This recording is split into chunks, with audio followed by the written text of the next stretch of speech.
Bom dia, queridos. Mais uma palavra de vida para os nossos corações nessa manhã de quarta-feira, né? Já quase tarde, né? Mas estamos aqui mais uma vez. E bom dia a todos, né? Graça e paz. Hoje eu quero falar sobre o arrependimento genuíno, né? Uma palavrinha bem interessante para os nossos corações, né? Que eu acredito que todos nós, como cristãos, sabemos que a importância do arrependimento, né? E hoje eu tô aqui para falar sobre isso, falar um pouco sobre essa questão, tá bom? É difícil a gente exagerar, né, quando a gente fala sobre a importância do arrependimento. Afinal, a primeira exortação pública que Jesus fez foi: arrependei-vos. Tá em Marcos, capítulo 1, verso 15. E se isso tinha prioridade na lista de Jesus, nós, seres mortais, né, devemos também prestar atenção. Mas como nos arrependermos genuinamente? O Salmo 32, o qual já estou com ele aqui aberto, é um lugar maravilhoso para se explorar a natureza e o processo do profundo arrependimento. Eu acredito que um dos primeiros passos a ser percebido é ser honesto a respeito da nossa necessidade do arrependimento. O Salmo 32, verso 2, diz o seguinte: bem-aventurado o homem a quem não atribuem iniquidade e em cujo espírito não há dolo. O arrependimento, queridos, exige honestidade, pois ninguém vem a Deus com genuíno arrependimento no coração sem que tenha primeiro reconhecido a sua necessidade por perdão e reconciliação com Deus. Creio que o segundo passo é reconhecer o perigo do pecado e o prejuízo da culpa. Aqui em Salmos ainda 32, verso 3 e 4. Diz: enquanto calei, os meus pecados envelheceram, os meus ossos, pelos meus constantes gemidos, todo dia, porque a tua mão pesava dia e noite sobre mim. Pesava, gente, desculpa. Então, o que eu entendo de tudo isso? Se o arrependimento é algo que pesa tanto sobre a gente tem que realmente ter esse sentimento de culpa, ter essa necessidade do perdão. Ele fala que a mão de Deus pesava sobre ele dia e noite. Então, realmente, a gente percebe que é algo que realmente incomoda, é algo que realmente pesa, né? Vamos dizer assim, sobre a gente. E a gente precisa ter essa necessidade de se voltar para o arrependimento. Porque às vezes a gente faz coisas que a gente sabe que está errado, mas é mais fácil a gente culpar o próximo, né? Pelo que a gente fez de errado. Então, assim, se você está sentindo essa sensação de que sente esse peso, né, todo, dia e noite sobre o seu corpo, sobre a sua mente, você não consegue dormir, então, assim, há realmente uma necessidade do perdão. E Jesus, como lá no princípio, ele já nos alertou sobre isso, né? Então, o que acontece? Esse peso todo, que ele falava que sentia sobre ele, como está falando aqui, e o meu vigor... desculpa se continuar a leitura. E o meu vigor se tornou em sequidão de estio. Estio significa dizer tempo quente e seco. É como se fosse um verão, algo muito quente, né? E que sejamos honestos, né? Que se estamos buscando o arrependimento, é porque sabemos que o Espírito Santo de Deus condena o nosso pecado. A gente não tem que correr atrás do arrependimento ou, de repente, fazer algo só simplesmente porque a gente acha que tem que ser feito. Não, mas fazer porque a gente tem a consciência de voltar e corrigir alguma coisa. É como se, de repente, você vai ao supermercado e aí você recebe da mão daquela pessoa que você fez a compra um troco a mais. Qual o seu papel? Devolver aquele dinheiro, porque você sabe que o dinheiro não é seu. Porque automaticamente, se tem um arrependimento na sua cabeça, no seu coração, você vai sentir, você vai falar assim: poxa vida, esse rapaz, ele vai ter falta no caixa dele, né, no final do dia. Ele vai ter que pagar por algo que eu estou levando para minha casa. Então eu preciso devolver esse dinheiro para ele. Então o arrependimento realmente tem que ser um arrependimento genuíno. Eu tenho que pensar, eu tenho que sentir a necessidade que eu preciso fazer as coisas de maneira correta, né? para que não haja esse sentimento de culpa, né? Porque, na verdade, nós sempre culpamos os outros pelos nossos estresses, mau humor em geral, mas muitas das vezes nos sentimos mal porque fazemos coisas más, né? Que é justamente isso. Davi, ele descreve sintomas físicos e emocionais associados a uma consciência culpada.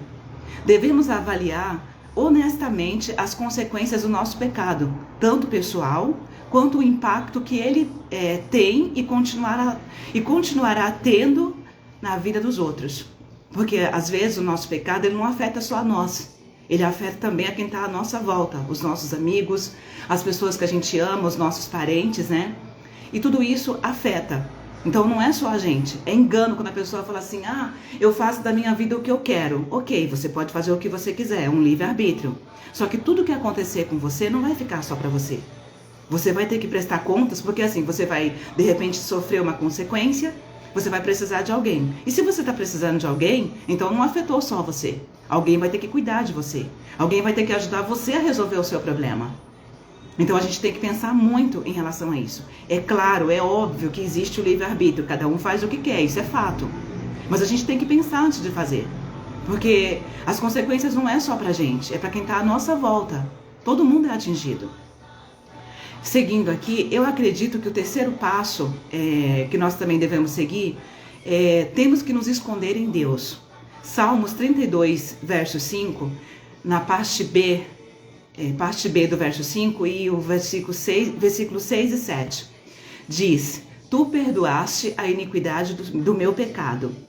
Sendo todo homem piedoso, te fará súplicas.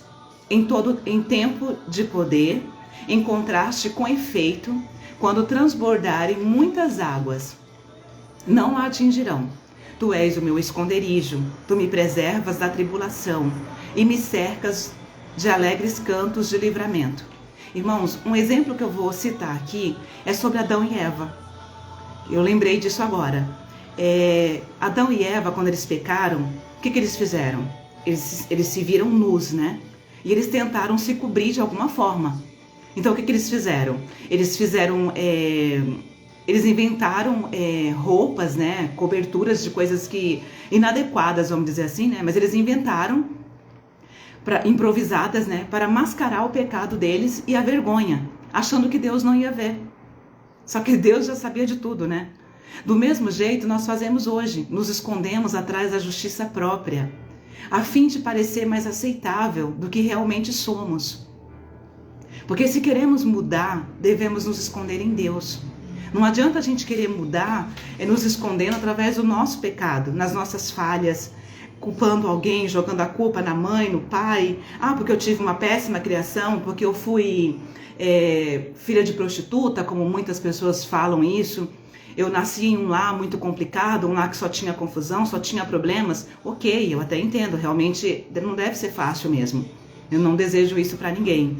Mas quem faz a nossa vida somos nós, né? Nós temos o direito de escolher o que queremos para a nossa vida. E nós corremos atrás disso. É difícil você vir de um lar destruído, de um lar cheio de problemas e você ser o diferencial naquela família. Mas quando você coloca a sua vida escondida em Deus, não da maneira como Adão e Eva fizeram, né? Se escondendo, achando que Deus não estava vendo. Quando a gente faz da forma correta, Deus ele cuida da gente em todos os detalhes. Porque Deus sempre vai nos amar, sempre. E Ele sempre vai nos perdoar. Só que Ele quer encontrar em nós um coração pronto para o arrependimento. Um coração perdoador, um coração que não guarda mágoas. Tudo isso Ele quer encontrar em nós. Para que Ele veja, né, a pureza do nosso coração. E por fim, o quarto passo, eu acredito que seja se agarrar mesmo à esperança. O Salmo 32, ainda que eu estou trabalhando sobre ele, o verso 10 diz, eu tô correndo um pouco, né, gente? Desculpa aí. Diz que muito sofrimento terá que curtir o ímpio, mas o que confia no Senhor, a misericórdia o assistirá. Olha que palavra tremenda e forte, né? Muito sofrimento terá que curtir o ímpio, mas o que confia no Senhor, a misericórdia o assistirá. Ou seja, Deus terá misericórdia daquele que confia no Senhor. Mais uma vez, volta a essa questão que eu estou falando. Porque o ímpio, quanto mais ele faz coisas erradas, mais ele vai praticando coisas erradas, vai fazendo, tá tudo certo para ele, não tem problema, né?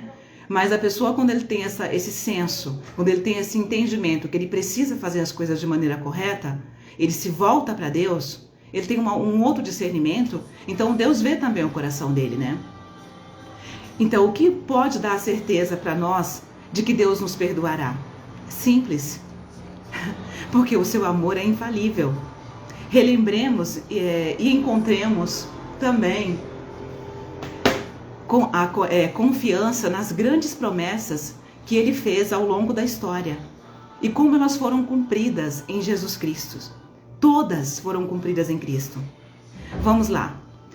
A promessa que ele fez a Abraão de esmagar o inimigo foi cumprida. A sua promessa a Adão de levantar e proteger o seu povo, Jesus cumpriu, foi cumprida por Deus.